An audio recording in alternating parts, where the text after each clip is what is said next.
আমার নবীর আদর্শ এখন নাই। আমার নবীজির যেই শিক্ষা আমাদেরকে দিয়েছেন সেই শিক্ষা এখন নাই। সেই শিক্ষা আছে কাদের কাছে? আছে সেই শিক্ষা আছে আল্লাহর ওলিদের কাছে, সেই শিক্ষা আছে আল্লাহ ওয়ালাদের কাছে। আল্লাহ ওয়ালারা কি করতেছেন?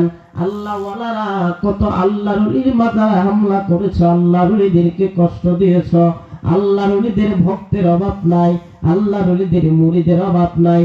কোন একটা দরবার থেকে এখনো পর্যন্ত বলে নাই যে তোমরা মাঠে নামো, তোমরা রাস্তায় নামো, তোমরা তাদের মাদ্রাসাও ভাঙ্গা শুরু করে, এমন কোন হুকুম তারা দেয় নাই। এমন হুকুম যদি হইতো বাংলাদেশের ভিতরে কি হইতো গো?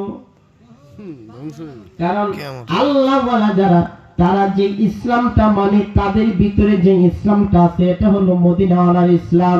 সেই ইসলামের নাম হলো শান্তি, সেই ইসলামের নামই হলো শান্তি। সেই ইসলাম তারা শুধু মুখে বলে না, অন্তরে ধারণ করে। সেই শিক্ষা তারা মুরিদদেরকে দেয়, সেই শিক্ষা তারা পাড়া প্রতিবেশীদেরকে দেয়, সেই শিক্ষা তিনার বন্ধুদেরকে দেয়। ও ভাই, আল্লাহ ওয়ালাদের এমন শিক্ষা, আল্লাহর ওলিদের এমন শিক্ষা। এই কারণে আল্লাহ পাক বলেছেন, আল্লাহ পাক বলে দিয়েছেন যে আমার বন্ধু যারা, আল্লাহর ওলি যারা, লাহুমুল বুশরা ফিল হায়াতিদ দুনিয়া ওয়া ফিল আখিরাহ।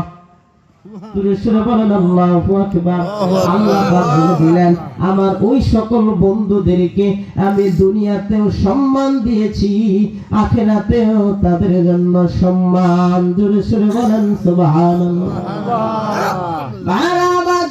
সেই নবীজির ইসলাম বলতেছিলাম, মূল কথা যেটা, সেই নবীজির ইসলাম, সেই নবীজির ইসলাম, যে নবীজি এমন সুন্দর ইসলাম আপনাকে আমাকে শিখাইলেন, যে নবীজির ইসলামটা অন্তরে ধারণ করে মদিনার মক্কার সবচেয়ে নিকৃষ্ট মানুষগুলো, যাদের দাম নাই, জামা নাই, টাকা নাই, পয়সা নাই, সমাজে কোনো মর্যাদা, আত্মমর্যাদা নাই, মর্যাদাহীন, টাকা পয়সাহীন, গুরুত্বহীন মানুষ যারা, সেই নবীজির ইসলামকে মাইনা তারা আল্লাহ পাকের দরবারে এমন সুসংবাদ প্রাপ্ত হয়ে গেলেন। বুখারী শরীফের ভিতরে আসছে, আমার নবী রাহমাতুল লিল আলামিন মেরাজ থেকে আয়েশা বেলালকে বলে, বাবা বেলাল, এমন কোন আমল তুমি করো যে আমলের কারণে আমি জান্নাতে যায়া তোমার পায়ের আওয়াজ শুনতে পেয়েছি। জোরে সুরে বলেন সুবহানাল্লাহ। বেলাল বলি, ইয়া রাসূলুল্লাহ, আমার টাকা নাই, পয়সা নাই, সমাজে আত্মমর্যাদা নাই, আমার কাপড় নাই। লজ্জাস্থানটা ঢাকা ব্যতীত বেলালের কোনো আর কাপড় ছিল না। ও ভাই, কিসের এত বড়াই করো, কিসের এত বড়াই? চক্ষুটা বন্ধ করে দেখো, অন্ধকার, কেউ তোমার পাশে থাকবে না। দেহ থেকে যখন প্রাণ পাখিটা উড়ে যাবে, তাড়াতাড়ি কবরে দেওয়ার জন্য মানুষ পাগল পারা হয়ে যাবেন, তাড়াতাড়ি তোমাকে কবরে দেওয়ার জন্য পাগল পারা হয়ে যাবেন। আজরাইল তোমার বুকে থাপা যখন দিবে, তখনই সমস্ত আমলের দরজা তোমার বন্ধ হয়ে যাবে। সময় থাকতে, সময় থাকতে আল্লাহর ওলির সহবতে যাও, আল্লাহ ওয়ালার সহবতে যাও, কলবটাকে পরিষ্কার করে কবরে যাও। এই সেই কলবটাকে পরিষ্কার করে আল্লাহ ওয়ালার সহবত নিয়া, আল্লাহর ওলির সহবত নিয়া, নবীজির প্রেম অন্তরে ধারণ করে, নবীজির আখলাক অন্তরে ধারণ করে কবরে যাও। সে কবরটা হয়ে যাবে জান্নাতের বাগান। জোরে সুরে বলেন সুবহানাল্লাহ। ভাইরা, বেলাল রাদিয়াল্লাহু তাআলা এমন অসহায় তিনি ছিলেন, তার টাকা ছিল না, পয়সা ছিল না, এক বেলা খেলে আরেক বেলা খাওয়ার মতন তিনার সম্পদ ছিল না। লজ্জাস্থানটা ঢাকার মতন লুঙ্গি ব্যতীত আর কোন সম্পদ তার ছিল না।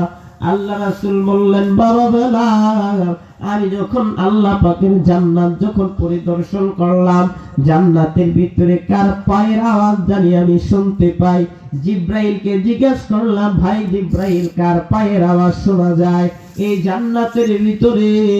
তুমি আর আমি ছাড়া তো কেউ নাই, জান্নাতের ভিতরে কার পায়ের আওয়াজ শোনা যায়?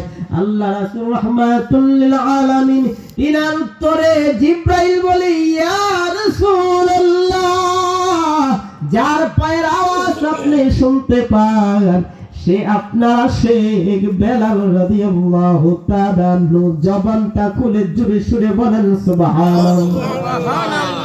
হায় আমার আল্লাহ রাসূল বললেন যে এই জান্নাতের ভিতরে বেলাল তো দুনিয়াতে, আমি তো জান্নাতে, বেলালের আওয়াজ কেমনে জান্নাতের ভিতরে আসলো? আমার নবী রাহমাতুল লিল আলামিন নবী আমার বেলালকে জিজ্ঞাসা করলো, বাবা বেলাল, কি এমন আমল তোমার, কি এমন আমল, কি এমন আমল যে আমল